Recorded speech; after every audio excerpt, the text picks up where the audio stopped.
Muitas pessoas têm tido seus sonhos destruídos pela falta de confiança absoluta em Deus. A Bíblia está repleta de exemplos de grandes sonhos cumpridos para a glória de Deus. Encontro com a Palavra é um programa escrito pelo Dr. Dick Woodward e narrado por Pastor Edson Bruno. Ouça e descubra verdades que lhe ajudarão no seu dia a dia. Com você, Pastor Edson Bruno.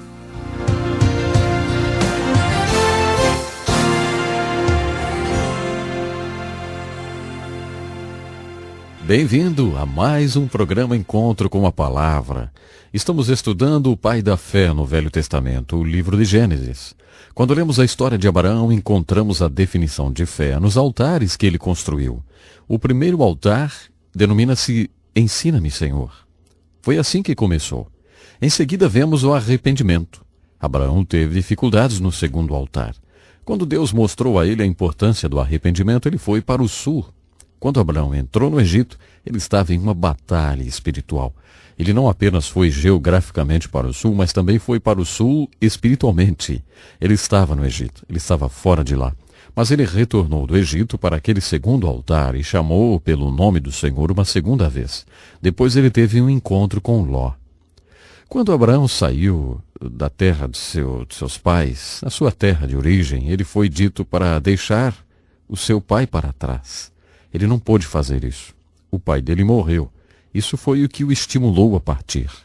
Ele não foi antes que seu pai morresse. Ele foi dito para abandonar todos os seus parentes, mas ele levou seu sobrinho Ló.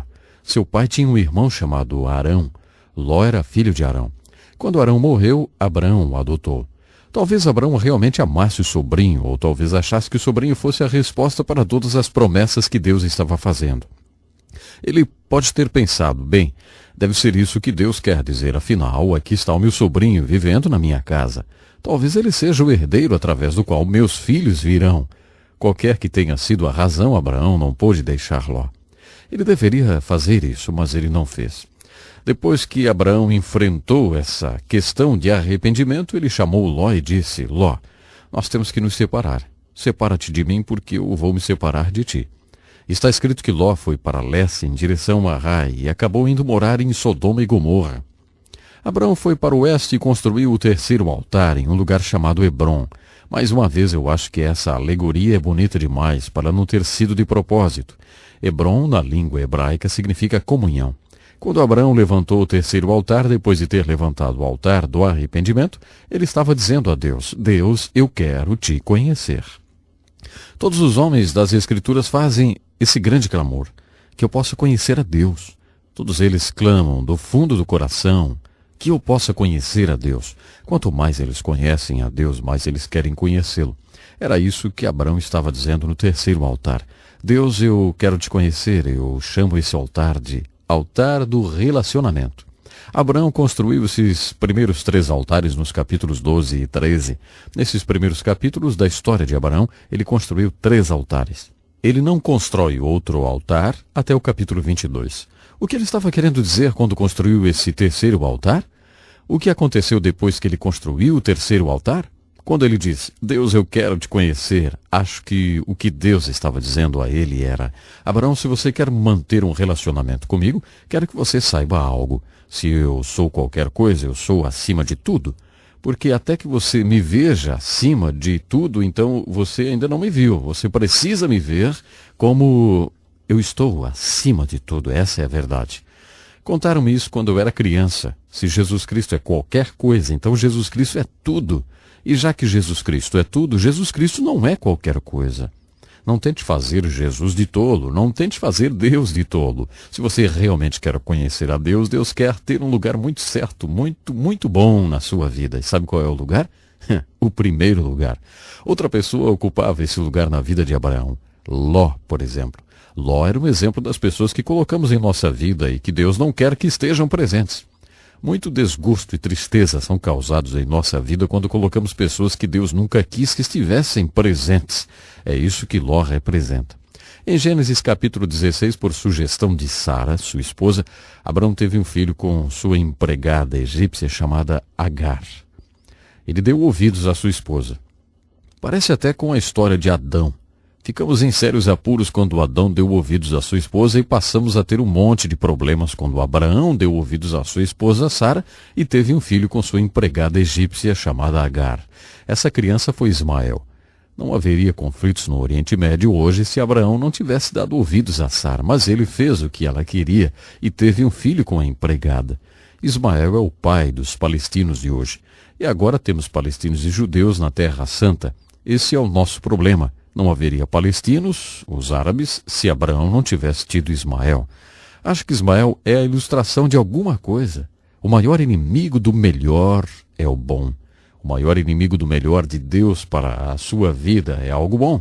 Para fazer você desviar da vontade de Deus para a sua vida, o inimigo, Satanás, não irá tentá-lo a roubar um banco. Por exemplo, se Deus quer que você seja um médico missionário, Satanás não irá tentá-lo a ser um assaltante de banco. Ele apenas dirá: você sabe que precisamos de bons médicos aqui. Por que você não se torna um médico aqui em uma cidade grande, tão bonita, tão legal como essa? Seria ótimo ser um médico aqui? É claro que seria ótimo. Mas se Deus quer que você seja um médico missionário em um lugar humilde ou uma região distante, então aquela coisa boa é o maior inimigo da melhor coisa. É assim que Satanás trabalha. Essa é a estratégia dele. Ele nos mantém longe do melhor de Deus, nos oferecendo alguma coisa boa. Ismael representa isso, a figura das pessoas em nossas vidas, que não são ruins, mas também não são o melhor para nós. Em Gênesis 16, quando Ismael nasceu, Deus apareceu novamente a Abraão. Vejamos por que Deus apareceu para ele nessa circunstância. Deus disse a ele: Abraão, anda perante mim e seja perfeito.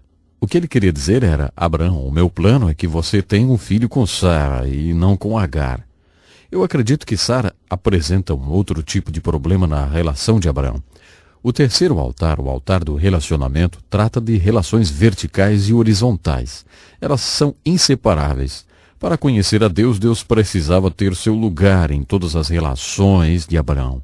Deus teve que falar com Abraão a respeito de Ló, teve de tirá-lo da sua vida. Da mesma forma, ele também teve de tirar Ismael. Ele finalmente apareceu a Abraão e disse que ele precisava mandar Ismael embora. Um a um, Deus foi retirando todas as pessoas que competiam pelo primeiro lugar na vida de Abraão. Sara é um outro tipo de problema. Sara é a imagem daquelas pessoas que Deus coloca em nossas vidas e nós nos recusamos a reconhecer. Quantos homens você conhece que levam em consideração a opinião da esposa? Quantas mulheres levam em consideração a opinião do marido? Quantos homens gastam tempo pensando: se pelo menos eu tivesse uma esposa melhor, ou se eu pudesse ter aquela mulher como minha esposa, aí sim, aí eu seria espiritual. E quantas mulheres pensam: se eu não tivesse esse homem, eu poderia ser verdadeiramente uma santa, ou se eu fosse casada com alguém como Billy Graham, aí sim. Bom, elas nunca percebem que os seus maridos são o que Deus lhes deu. Sua esposa é a mulher que Deus lhe deu. Então, maridos, os planos de Deus para a sua vida incluem a sua esposa. Esposas, por favor, ouçam, os planos de Deus para a sua vida incluem o seu marido. Deus teve que aparecer a Abraão 2 vezes por causa de Sara. Ele apareceu a Abraão e disse: Abraão, será através de Sara, viu? Eu vou mudar o nome dela também. Vou mudar o nome dela de Sarai para Sara. O primeiro significa contencioso. Uma pessoa contenciosa é uma pessoa que é sempre do contra. Não importa o que você fale, ela é do contra. Ela está sempre contendendo ou sempre contra. Salomão disse: uma mulher contenciosa é como uma goteira chata num dia chuvoso. Só pinga, pinga, pinga. Sarai era contenciosa e Abraão vivia com ela há muito tempo. Deus apareceu a ele e disse: vou mudar o nome dela para Sara, ou princesa. Ela será mãe de nações, assim como você será pai de nações. E dela nascerão reis. Diz a história que Abraão baixou o rosto e riu. Ele caiu na risada. Ele finalmente estava começando a acreditar que os planos de Deus poderiam incluí-lo e já acreditava que Deus poderia fazer qualquer coisa através dele. Mas o que ele não conseguia acreditar é que o plano de Deus pudesse incluir Sara. Note quantos planos alternativos ele sugeriu. Seu sobrinho Ló era uma alternativa masculina. Sara não seria necessária se Ló fosse o herdeiro. No capítulo 15, ele menciona um servo que morava em sua casa, e ele propôs a esse servo que fosse o herdeiro, e é claro, Ismael. Ele não cogita a possibilidade de Sara, nem por um momento, mas Deus confirmou para ele que seria através de Sara. Quando ele compartilhou essa informação com Sara, ela também caiu na risada. Finalmente, um filho nasceu quando Abraão estava com 100 anos, e Sara com 90. Deus disse a eles para chamá-lo de Isaac, que em hebraico significa risada. Deus não queria que esses heróis da fé esquecessem que riram dele quando ele contou o que ia fazer. Imaginem só. Todas as noites, quando Sara fosse chamar Isaac para jantar, ela diria: risada, venha jantar. Toda vez que Sara chamava por Isaac, ela se lembrava que um dia tinha rido de Deus. Toda vez que aquele casal tinham que chamar pelo filho, eles se lembravam de que riram diante da face de Deus. E esses são os nossos heróis da fé, hein? Bom, finalmente Abraão construiu o quarto altar.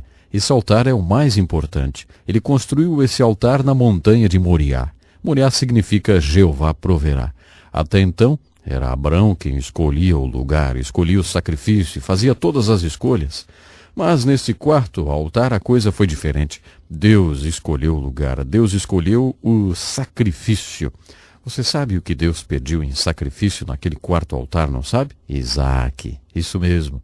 Ele pediu justamente aquela criança que era não apenas o fruto da velhice de Abraão e Sara, mas também a realização de 25 anos de espera na fé. Deus disse: eu quero. Então Abraão subiu ao Monte Moriá e realmente pretendia oferecer Isaac. Você conhece essa história. Ele estava indo oferecer Isaac em sacrifício.